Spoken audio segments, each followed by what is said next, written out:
Eu quero mudar de assunto agora e falar da derrota do governo federal no caso do IOF, porque a Câmara aprovou urgência para votar a derrubada do decreto que limita benefícios fiscais ligados ao IOF. Essa medida enfrenta resistência até de partidos que hoje ocupam vagas em ministérios do governo. O objetivo dos deputados é sustar os efeitos econômicos do decreto. E o André Anelli está aqui conosco agora ao vivo. Com essa decisão, o assunto deixa de passar pelas comissões, né? Exatamente isso, Evandro. Muito boa tarde a você e a todos aqui no 3 em 1 da Jovem Pan. Essa aprovação da urgência da medida que susta, que acaba com os efeitos daquele decreto presidencial que aumentava o imposto sobre operações financeiras, o IOF, essa urgência faz com que o texto agora seja analisado diretamente no plenário da Câmara dos Deputados e não passe, então, pelas comissões, como, por exemplo, a Comissão de Constituição e Justiça, que é onde todo o texto acaba sendo submetido para ver se não existe nenhum tipo de inconstitucionalidade no teor da determinada medida. Então, essa medida vai direto para o plenário e essa urgência foi aprovada no dia de ontem por nada menos do que 346 votos favoráveis à urgência e 97 contrários à urgência, justamente com o apoio de diversos partidos que ocupam ministérios na base do governo Lula, a exemplo do União Brasil, do PP, o Partido Progressistas, e também o Republicanos. São partidos do chamado centro, mas que em algumas ocasiões, mesmo fazendo parte do considerado apoio do governo, votam contra o executivo, como foi esse caso então. E a gente destaca ainda que toda essa votação da urgência da medida tem como contexto uma insatisfação generalizada aqui no Congresso Nacional, principalmente com o governo federal no sentido de lentidão da liberação das emendas parlamentares e, mais do que isso, o que o Hugo Mota, o presidente da Câmara dos Deputados, tem deixado claro é que não existe clima no Legislativo para o aumento de impostos, a exemplo do que vem tentando o governo federal, primeiro com aquele decreto que aumentava o IOF e depois que esse decreto foi parcialmente derrubado, houve um recuo parcial por parte do governo, houve tentativa então de aumentar outros impostos, a exemplo de cobrança de imposto de renda sobre as letras de crédito do agronegócio, LCA, e as letras de crédito imobiliário, LCI, também aumento da contribuição da CSLL, a contribuição sobre lucro líquido das chamadas fintechs, as instituições financeiras, aumento também, esse já um pouco mais pacificado aqui junto ao Congresso Nacional, dos impostos em relação aos ganhos dos apostadores nas chamadas bets, nas casas de apostas. Então, todo esse conjunto do governo federal foi uma forma de compensar os recuos parciais em relação ao aumento do IOF, mas, como tem dito o Hugo Mota, não existe clima nenhum para o aumento de impostos para a população. O Congresso Nacional tem cobrado, na verdade, o governo para que apresente mais alternativas de corte de gastos. Só que o próprio Congresso Nacional tem resistido em algumas medidas, a exemplo das próprias emendas parlamentares, os super salários, e aí o governo tem buscado outras alternativas para se enquadrar no arcabouço fiscal e conseguir fechar o ano no azul. Evandro. Agora, Nelly, eu quero falar também com você sobre os vetos que serão analisados, porque depois de um tempão o Congresso Nacional pode derrubar alguns vetos presidenciais e de temas delicados também para o governo, ou seja, podem haver novas derrotas. Exatamente, Evandro. Há mais de um ano o Congresso Nacional não promovia nenhum tipo de sessão conjunta como essa que está ocorrendo nesse momento aqui e, por conta disso, 64 vetos presidenciais estão na fila, estão acumulados, esperando então a derrubada ou não dessas medidas por parte do Congresso Nacional. Alguns deles a gente destaca aqui, obviamente não dá tempo de destacar todos, mas alguns deles são sim mais delicados. Aquele que o presidente Lula vetou, por exemplo, foi um salário vitalício de R$ 7.700 para todos aqueles nascidos que foram, então, para as mães que tiveram crianças nascidas com o Zika vírus, que tiveram a contaminação na gestação. Houve o veto por parte do presidente Lula, porque via que ele analisava que não havia previsão orçamentária para conceder, então, esse benefício. Por outro lado, o Congresso Nacional vai analisar, então, essa medida. E outras medidas são relacionadas à reforma tributária, tributária, como, por exemplo, cobrança de impostos em títulos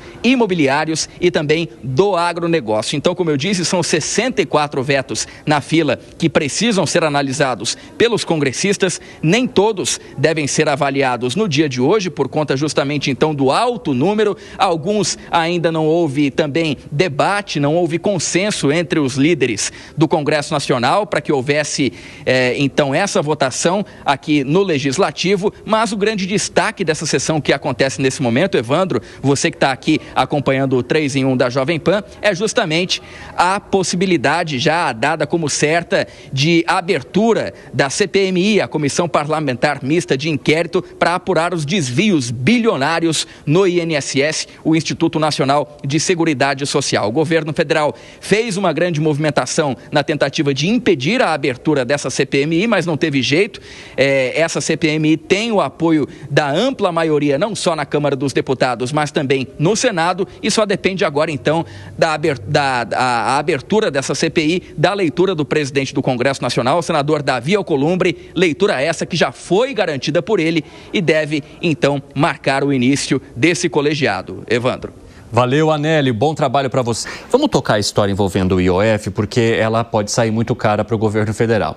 Piperno, o Congresso Nacional, numa ampla vantagem, consegue levar à frente uma posição ou uma ideia trazida pela oposição de se derrubar e de se impedir que esse assunto passe pelas comissões. Quando se aprova a urgência, isso vai diretamente para o plenário.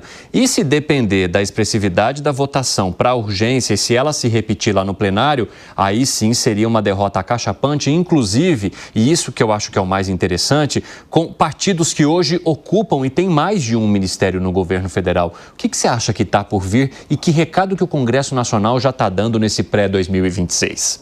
É uma queda de braço e eu acho que a situação do governo nesse episódio ela é muito crítica, porque esse primeiro passo mostra claramente que, a não ser que ocorra uma reversão de expectativas aí muito grande, o governo vai perder esse tema.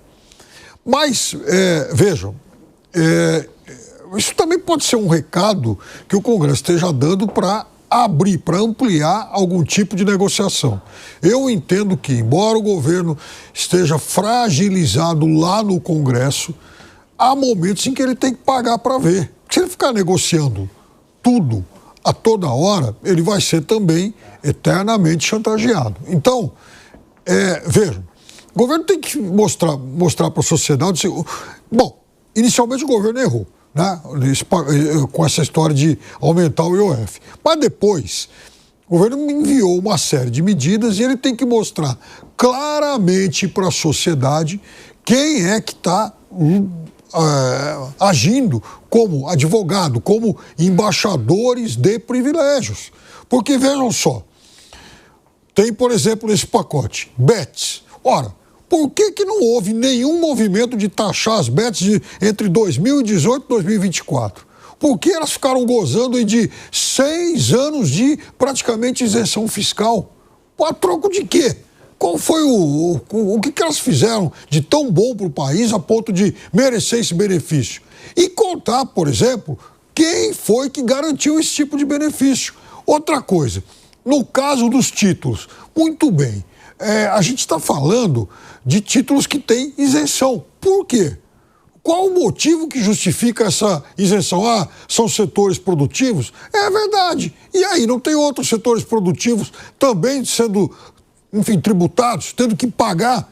Então, por que só esses dois setores, só essas duas modalidades têm esse tipo de isenção? Por que agir como embaixadores dessas elites privilegiadas? Então tem que se cobrar isso do Congresso, tem que mostrar para a sociedade isso. E aí, já que o Congresso quer tanto cortar, vamos começar pelas emendas? Que tal? Pois é, eu quero trocar nesse assunto das emendas com o Zé Maria Trindade, porque, Zé, o que aparece nas superfícies de explicação do Congresso Nacional é que não haveria mais espaço para aumento de impostos aqui no país. Mas nos bastidores há uma análise de que todo esse movimento que está acontecendo agora do Congresso Nacional contra o governo federal nesse projeto do IOF tem a ver com a maneira como o governo está conduzindo o pagamento de emendas, uma certa insatisfação com o ritmo de transações e transferências. O que está rolando, Zé? Exatamente. Está, assim, atrasando o pagamento de emendas, está ameaçando segurar, reter recursos de emendas parlamentares, dizendo, olha, você não tem como aumentar a arrecadação, vou entrar em desequilíbrio, então vou segurar o pagamento de emendas. E também existem as emendas paralelas, né, que eu descobri recentemente que são verbas grossas, que são emendas, o orçamento liberado fora dessa cota do Congresso Nacional, mas por garantia de ministros do governo, né? Então, é do orçamento extra-orçamentário ali do Congresso que se libera para grupos, para líderes e assim por diante, né? Então, existe essa insatisfação, sim. Mas, nesse caso aí, eu temo que a situação é muito mais grave para o governo, porque eu acompanhei, conversei com líderes de bancadas, as bancadas estão mandando no Congresso Nacional. Frente Parlamentar da Agricultura, Frente Parlamentar da Livre Iniciativa, Frente Parlamentar do Livre Comércio. Então, essas frentes se uniram, são 5 poderosas frentes, se uniram e decretaram. Aqui não passa nada de aumento de arrecadação. E essas frentes parlamentares, elas são imunes a essa história de liberação de emendas. Elas são muito ideológicas, fortemente ideológicas. E elas, até agora, têm votado muito unidas. Então, eu temo que, neste caso, a liberação de emenda, só a liberação de emenda não será o suficiente. E negociar com essas frentes todas é muito difícil, porque quem controla esse lobby, uma frente parlamentar, é um lobby. Nós temos que desmistificar isso. É um lobby, mas é um lobby do bem, porque não é aquele lobby que paga da mala preta, mas é um lobby que funciona. Cada frente parlamentar tem uma sede grande aqui em Brasília, com assessores específicos e especializados para cada assunto do Congresso, e que pode fornecer ao deputado, filiado à frente, uma assessoria muito boa. Então, as frentes tomaram o poder através do lobby, mas um lobby diferente, um lobby de convencimento. E o que eu temo é o seguinte: as frentes fecharam contra o pacote fiscal, as frentes fecharam contra o aumento de impostos. Então, diante disso, não há emenda que possa mudar uma situação dessa. Fala, Gustavo Segré. 346 votos contra 97, Evandro. Foi uma votação de lavada, mas não é uma questão apertada, não, lavada. Chamou a atenção a liberação do líder do PT, Guimarães, em que liberou a bancada para votar o que eles estimavam correto. Isso me chamou a atenção. Em geral, em votações assim tão contundentes e tão importantes para o governo, a descida tem que apoiar o governo.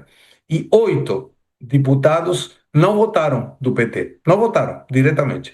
Claro, isso não ia mudar nenhum resultado, o resultado não ia mudar por causa disso, mas é uma manifestação de apoio, um governo enfraquecido. Então tem Ana Paula Lima, do PT de Santa Catarina, Arlindo Chinaglia, do PT de São Paulo, enfim, Rubens Ottoni, do PT de Goiás, entre outros, 8 deputados do PT que não votaram. O curioso é que o governo já está sabendo que vai perder. E aí vem os vetos que estão sendo avaliados. E aí vem a CPI ou CPMI também, que por uma coisa bastante curiosa, considerando que o governo jogou a culpa da fraude do INSS no governo anterior, seria uma oportunidade maravilhosa de poder investigar e jogar a culpa mesmo. Se teve culpa o governo Bolsonaro, que melhor que fazer uma CPI, uma CPMI para mostrar à população que a culpa não é do atual governo, mesmo que multiplicou por 4 a quantidade de fraudes no INSS. Muito mais ainda quando o próprio governo solicita ao Supremo Tribunal Federal cancelar todas as ações contra os beneficiários. Ou seja, o governo que defende os aposentados parece que não está defendendo muito bem, não. Então está levando uma atrás da outra. Um governo que está perdendo popularidade, que está perdendo nas votações do Congresso, que vai ficar muito comprometido nessa CPI ou CPMI do Congresso em função das fraudes do INSS. E a pergunta é o que vai mostrar, porque quando você tem tantos frentes abertos em que quais o governo tem que se defender, vai ser muito difícil conseguir mostrar alguma coisa pelo qual tem algum mérito que não seja aumentar impostos para a sociedade e evitar que aqueles fraudados, que ele disse tanto cuidar, possam receber o dinheiro em quais eles foram fraudados.